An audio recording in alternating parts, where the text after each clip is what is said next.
হযরত আলী রাদিয়াল্লাহু তাআলা আনহু থেকে একটি হাদিস বর্ণিত। রাসূল সাল্লাল্লাহু আলাইহি ওয়াসাল্লামের দরবারে একদিন হযরত আলী রাদিয়াল্লাহু তাআলা আনহু উপস্থিত ছিলেন এবং আরও অন্যান্য সাহাবীরাও সেখানে উপস্থিত ছিলেন। তখন নবীজি সাল্লাল্লাহু আলাইহি ওয়াসাল্লাম জিজ্ঞাসা করিলেন, নারীদের জন্য কোন অবস্থা সবচাইতে বেশি ভালো? তখন উপস্থিত সব সাহাবীরা চুপচাপ হয়ে গেলেন। উপস্থিত সব সাহাবীরা কোনো উত্তর দিতে পারিলেন না। পরবর্তীতে হযরত আলী রাদিয়াল্লাহু তাআলা আনহু তিনার স্ত্রী হযরত ফাতেমা রাদিয়াল্লাহু তাআলা আনহার কাছে গিয়ে জিজ্ঞেস করলেন যে, ফাতেমা, নবীজি বলেছেন যে নবীজি প্রশ্ন করেছেন যে কোন নারীরা সবচাইতে বেশি উত্তম? তখন ফাতেমা উত্তর করিলেন, যে নারী অপর পুরুষকে না দেখে এবং অপর পুরুষ ওই নারীকে না দেখে, ওই মহিলা, ওই নারী সবচাইতে বেশি উত্তম। যে নারীকে কেউই দেখে না এবং ওই নারীও কাউকে দেখে না, সেই নারী হচ্ছে সবচাইতে উত্তম। তার মানে এটা কে বলছে? নবীজির মেয়ে হযরত ফাতেমা রাদিয়াল্লাহু তাআলা আনহা।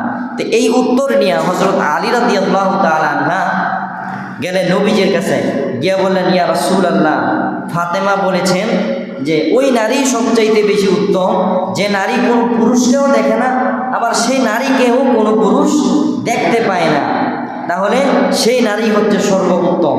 তো এই কথা যখন নবীজির কাছে গিয়ে বললেন, তখন নবীজি বললেন যে ফাতেমা একদম সঠিক কথা বলেছে, কারণ ফাতেমা আমারই সন্তান, ফাতেমা আমারই শরীরের একটা কি অংশ। তার মানে বোঝা গেল ওই নারী সবচেয়ে বেশি উত্তম যাকে কোনো পুরুষও দেখতে পায় না এবং ওই নারীও কোনো পুরুষকে দেখতে পায় না। কথাটা কি আমি বুঝাইতে পারলাম? পিয়ারা হাজিরিন, তারপর আরও একটা হাদিস রাসূল সাল্লাল্লাহু আলাইহি ওয়াসাল্লাম থেকে আরও একটা হাদিস বর্ণিত আছে। রাসূল সাল্লাল্লাহু আলাইহি ওয়াসাল্লামের দুইজন স্ত্রী ছিলেন। একজন স্ত্রীর নাম ছিলেন উম্মে সালিমা, আর একজন স্ত্রীর নাম ছিলেন উম্মে মাইমুনা। কি নাম? উম্মে সালিমা, উম্মে মাইমুনা।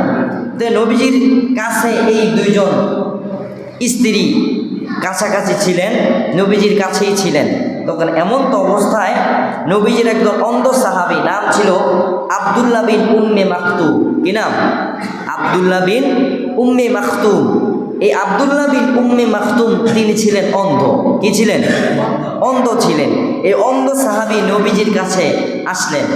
তখন নবীজি সাল্লাল্লাহু আলাইহি ওয়াসাল্লাম ওনার স্ত্রীদেরকে বললেন, উম্মে সালিমা এবং উম্মে মাইমুনা, এই দুই স্ত্রীকে বললেন যে তোমরা পর্দার আড়ালে চলে যাও।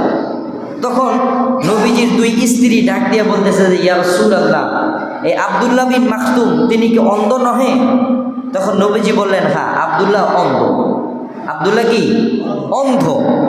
তখন উম্মে সালিমা বলতেছে যে, ইয়া রাসূলুল্লাহ, আব্দুল্লাহ তো আমাদেরকে দেখতেই পায় না, যেহেতু সে অন্ধ, তাহলে আমাদের পর্দার আড়ালে যাওয়ার দরকার কি? তখন নবীজি সাল্লাল্লাহু আলাইহি ওয়াসাল্লাম ডাক দিয়ে বলতেছে যে, উম্মে সালিমা, আসলে তুমি হয়তো আব্দুল্লাহকে দেখতে পাইতেছ, এখানে কিন্তু তোমার পর্দার খেলাফ হচ্ছে। আব্দুল্লাহ হয়তো তোমাদেরকে দেখতে পায় না, কিন্তু তুমি কিন্তু আব্দুল্লাহকে ঠিকই দেখতে পারতেছ। তার মানে এই কথা থেকে আমরা বুঝতে পারি পর্দা শুধু নারীদের জন্য নয়, পর্দা আমাদের পুরুষদের জন্য কি আছে। আমাদের চোখগুলোকে হেফাজতে রাখতে হবে। আমরা পুরুষ মানুষ, ঠিক না? আমরা চাইলে একটা বেগানা নারীর দিকে তাকাইতে পারি না। এই জন্য আমাদের পুরুষদেরকেও সতর্ক হতে হবে, শুধু নারীদেরকে নয়, পুরুষদেরকেও কি সতর্ক হতে হবে। এই হাদিস থেকে আমরা বুঝতে পারলাম যে যেহেতু একজন নারীও যেন আমাকে দেখতে না পারে, আমি তো একজন নারীর দিকে তাকাবই না, কিন্তু একজন নারীও যেহেতু আমাকে দেখতে না পারে, সেই দিকেও কি আমাদের খেয়াল রাখার দরকার আছে না নাই? জোরে বলেন।